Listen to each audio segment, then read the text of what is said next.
Olá, alunos do ensino médio. O nosso assunto agora é progressão. Nós temos, a progressão aritmética e a progressão geométrica. Mas o que é progressão? Progressão nada mais é que uma sequência numérica. Essa sequência numérica é um conjunto, de números dispostos em determinada ordem, o qual podemos indicar por A1, a índice 2, a índice 3, a índice N e assim reticências infinitamente. Em que A1, o A índice 1, que é essezinho aqui, ó, que vocês estão vendo, ó, A índice 1, ele é o primeiro termo, de uma sequência. E o A2, índice 2, é o segundo termo, A índice 3, A índice 4 e a N, porque há infinitos. E assim sucessivamente, até chegar o AN, que é esse aqui de cima, ó, como está escrito assim, ó, AN quer dizer A, índice N quer dizer o enésimo termo, que ele é infinito. Então, o termo que for o último daquela sequência dada. Uma sequência numérica define uma função, uma função dos números naturais em R, tal que f de n seja A índice n. E o que acontece na progressão aritmética? É a sequência numérica em que cada termo, a partir do segundo, é o antecessor somado a uma constante chamada razão. Razão quer dizer, por exemplo, eu tenho uma sequência 2, 4, 6, 8.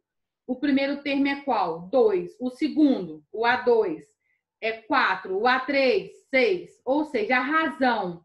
Essa sequência está sendo arrumada de quanto em quanto? Isso, sendo arrumado de 2 em 2. Então, como que eu faço? Eu coloco o último termo, no caso esse aqui, eu coloco 8, e o antecessor de 8 vai ser 6. 8 menos 6 vai dar 2. Então, ou seja, a razão é 2. Eu vou organizar, essa sequência está organizada de 2 em 2. E lembrando a vocês também que progressão aritmética é soma, ou é sempre soma, tá?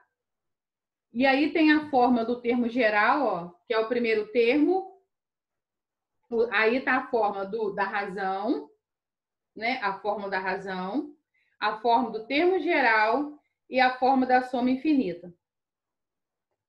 E o que seria progressão geométrica, Progressão geométrica também é a sequência numérica em que cada termo, a partir do segundo, é o anterior.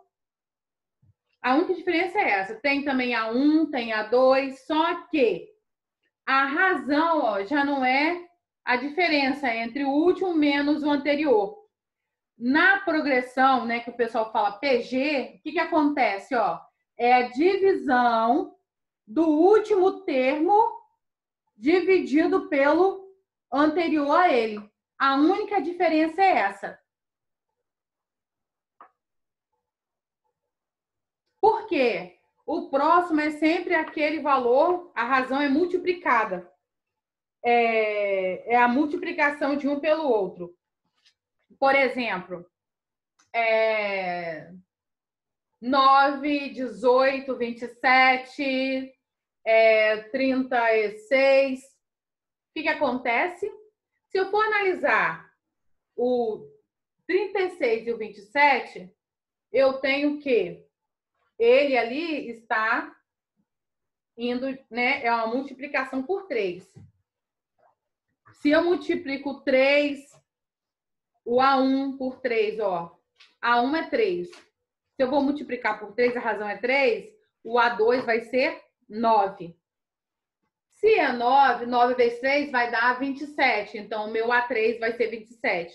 E para eu descobrir a razão, ela já pronta, eu faço o quê? Eu pego o termo último pelo anterior e faço uma divisão. Vou achar a minha razão. Isso de início, minha gente. Eu vou agora, deixa vocês darem uma olhadinha aí, na progressão aritmética e progressão geométrica, que é a sucessão de uma soma, e na PG é uma sucessão de multiplicação. A única diferença é essa. E a razão eu acho o último termo menos o anterior. E na PG eu acho o último termo dividido pelo anterior. Ok?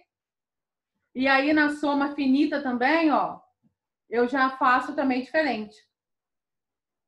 É a 1 mais a n, multiplicado por n, que é a quantidade de termos que eu tenho.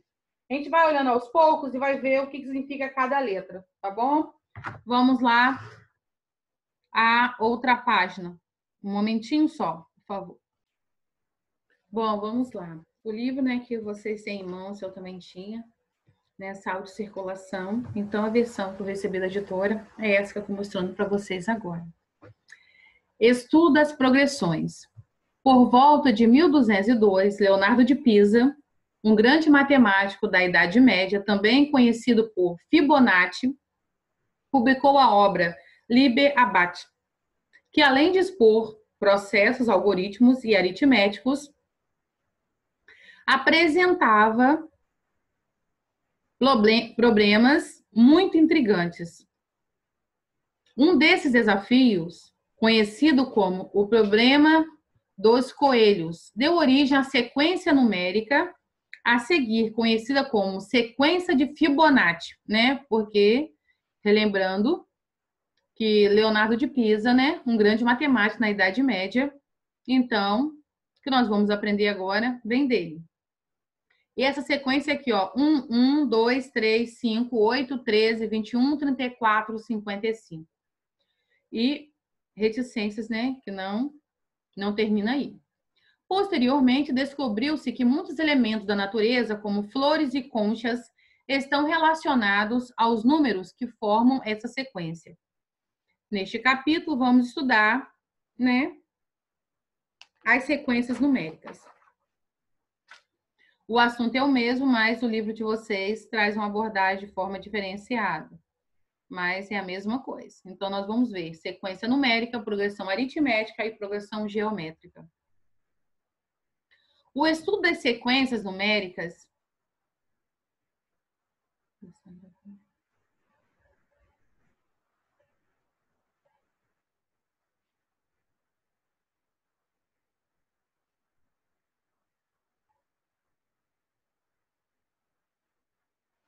O estudo das sequências numéricas sempre intrigou os matemáticos e, por meio dele, foram restabelecidas muitas relações numéricas importantes. Um tipo de sequência numérica que descreve características e relações numéricas é a sequência de números figurados. Os números figurados foram criados pelos pitagóricos, que são seguidores de Pitágoras, no século V a.C. São números que podem ser representados por uma configuração geométrica de pontos equidistantes. Como exemplo desses números temos a sequência, né, números triangulares.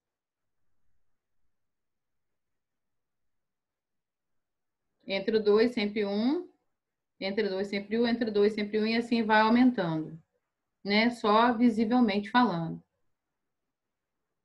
A sequência dos números quadrados. 1 ponto mais 3, 1 ponto mais 3, 1 ponto, e assim vai acrescentando, ó. 3 e 1 meio. Aqui já foi, ó, acrescenta 1 meio, aqui acrescenta já 2 1 meio, mas sempre os três principais, né, em diagonal com ele. Observe as figuras a seguir, podem sugerir duas propriedades importantes sobre números naturais. Aqui, por exemplo, todo número quadrado é a soma de dois números triangulares consecutivos. O número quadrado 16 é a soma dos números triangulares 6 e 10. A soma de n números naturais ímpares é igual a n ao quadrado de n. Ó.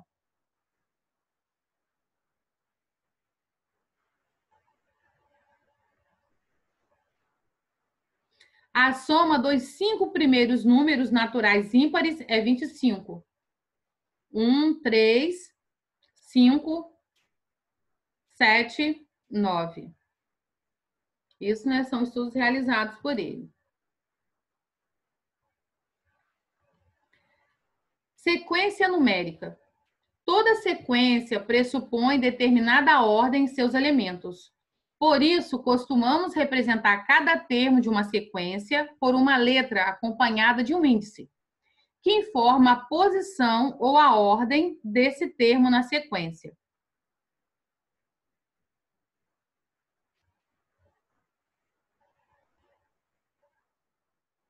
Assim, podemos representar uma sequência genericamente da seguinte maneira.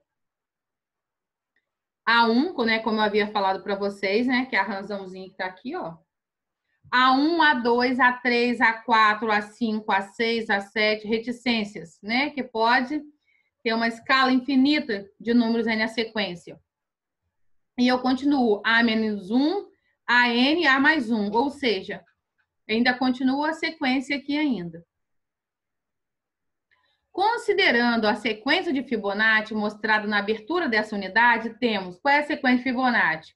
1, 1, aqui eu mando mais para cá um pouquinho, ó. 1, 1, 2, 3, 5, 8, 13, 21, 34, 55 reticências. Essa é a sequência de Fibonacci. Considerando essa sequência que eu acabei de dizer, né, que é a de Fibonacci, mostrada também na abertura dessa unidade, nós temos que A1 é o elemento 1, o A2 também é 1, é o segundo termo, ou o termo de ordem 2, o A3 é 2, que eu digo que é o terceiro termo, ou o termo de ordem 3. O A6, que é o número 8, ó. Deixa eu mostrar aqui para vocês. A6, ó, 1, 2, 3, 4, 5, 6. O 8, eu digo que é o sexto termo ou termo de ordem 6.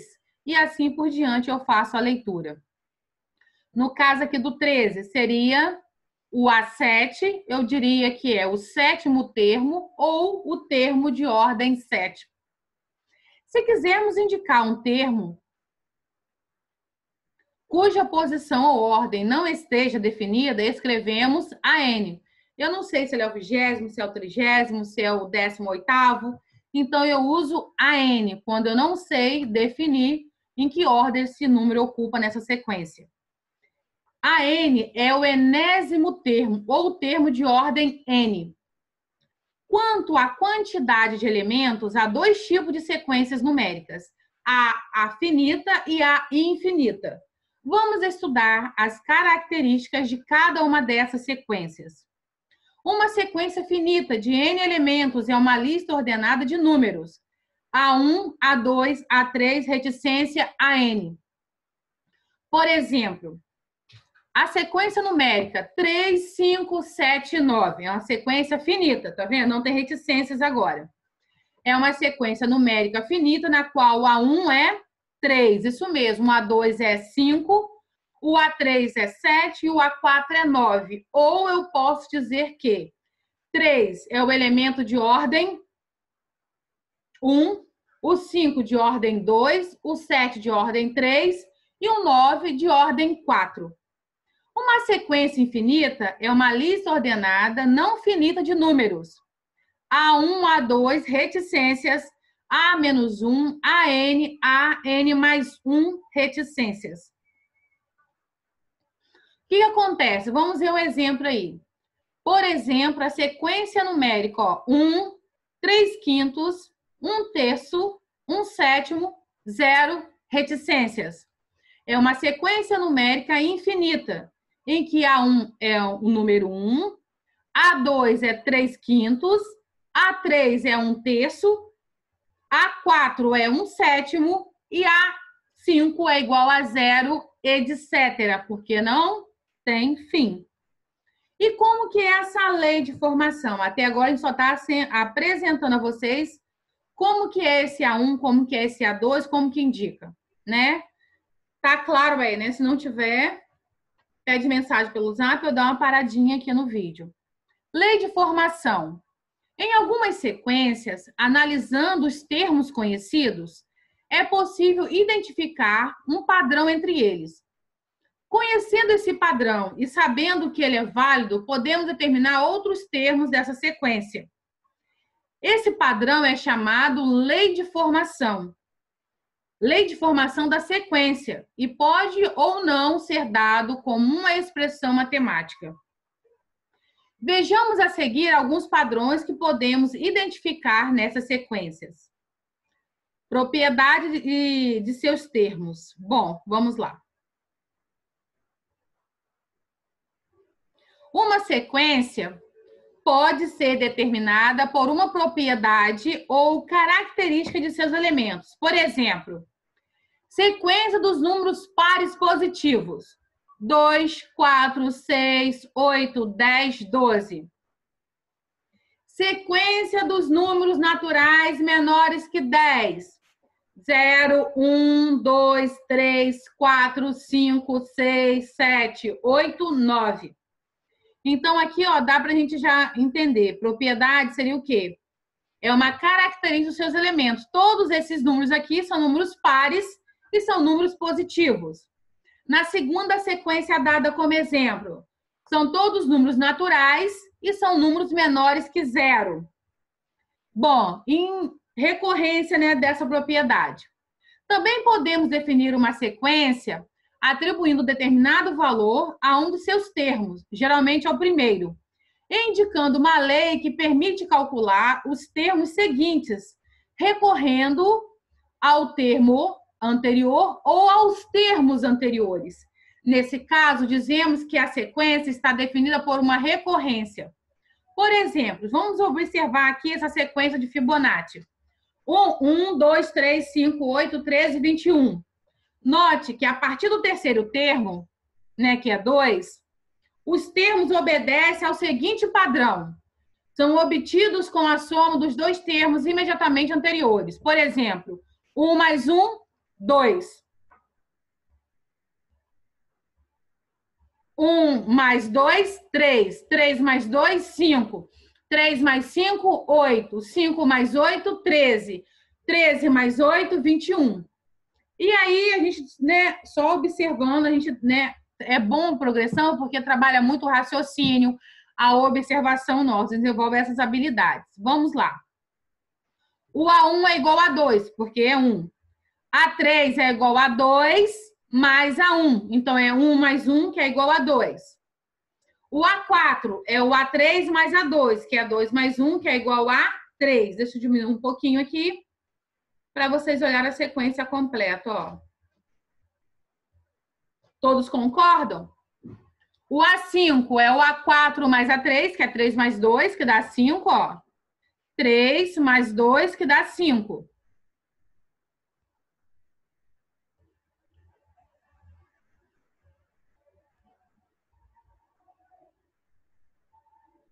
Isso mesmo. O A6 é A5 mais A4, é 5 mais 3, que dá 8. A7, quem é o A7? Ó, 1, 2, 3, 4, 5, 6, 7. O A7 é quem? É 3. Mas como que ele foi formado? Ele foi formado do... Isso mesmo, o A6 mais A5. É sempre o anterior. É sempre o anterior mais o sucessor, certo? A8 é quem? É A7 mais o A6, que é 13 mais 8, que dá 21. Como aqui tem reticências, aqui também a nossa sequência vai ficar com reticência. Assim, isso aqui foi analisando a sequência de Fibonacci. Assim, a sequência de Fibonacci pode ser obtida por meio da lei de formação. A1 é igual a 2, que é igual a 1. E a N mais 2, que é igual a N mais 1, mais N. Com N, né, pertencente aos números do conjunto dos números naturais, com exceção do número 0. Tá? Toda vez que tiver o N, recordando lá em conjunto, no início do ano, né? N, conjunto dos números naturais, com asterístico, quer dizer, todos os elementos naturais, com exceção do algarismo 0. Isso aqui foi, que nós vimos aqui, a recorrência, no caso, né? Analisando através da sequência de Fibonacci. Vamos lá ao termo geral. O termo geral de uma sequência permite determinar qualquer elemento AN, né, dessa sequência dada. conhecendo-se apenas sua posição n na sequência. Por exemplo, dada a sequência cujo termo geral é a n igual a 2n menos 1 dividido por 4. Podemos calcular o seu centésimo termo? Podemos. De que forma? O centésimo termo, o ordem 100, vai ficar no lugar da letra n, né? Substituindo n. E nós vamos colocar aqui, ó. A 100 é igual a 2n's. Então, o n, no lugar do n, a gente colocou quem? Isso, o número 100. Então, eu substituo aqui 100 e faço a conta. O 2 é da fórmula, o menos 1 é da fórmula, menos 1 é a fórmula, dividido por 4 também pertence à fórmula. Então, o que eu faço? 2 vezes 100 menos 1, isso tudo dividido por 4. 2 vezes 100 dá 200. 200 menos 1, 199. Então, quem é nessa sequência dada não me falou nada. Só disse que o termo é esse aí, o termo geral, e que eu precisava calcular o centésimo termo. Viu como é facinho? É só substituir o número, né? O n, que representa aí a quantidade de termos, né? Dessa sequência dada, que a gente não sabe qual é, que ela não está formada, mas pediu o centésimo termo. Então, eu substituo n por 100 e jogo na fórmula também dada. Então, eu consigo, agora eu sei com certeza que o centésimo termo é 199 quartos. Eu precisei saber quem é o primeiro? Não. Eu precisei saber quem é o segundo? Também não. Então, a gente tem que olhar muito bem o que está sendo pedido e os dados que estão sendo dados naquele exato momento daquela situação. Muitas vezes, é possível determinar o termo geral de uma sequência observando o padrão de como seus termos são obtidos. Vamos ver agora aí um exemplo, ó.